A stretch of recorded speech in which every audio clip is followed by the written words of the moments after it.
Assalomu alaykum do'stlar. Bilasizlar, kecha men akamizning oldilariga davolangan kelgandim. Ko'zlarim ko'karib, ishtahalar yo'q. Akamiz bir kunda shunaqangi rezultat ko'rsatdi menga. Ancha tetik bo'ldi, og'riqlar bor edi. Hech qayerda og'riq qolmadi.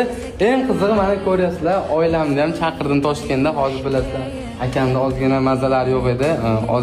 Bilasizlar, yaxshi gapirolmaydilar, to'g'rimi? Ana onam bilan keldi, dadam. Qalay endi sizlardan ko'rasizlar. Yaxshi tuzilib qolgan o'g'limni eson-omon. Sizlar ham endi davolanasizlar, shetda akamiz davolab beraman deyapti. Xudo xolasa Nodirjonni ham, ota-onalarini, akalarini ham yaxshilab zo'r qilib tabiiy yo'l orqali eng muhimi Tibet uslubida davolab beramiz.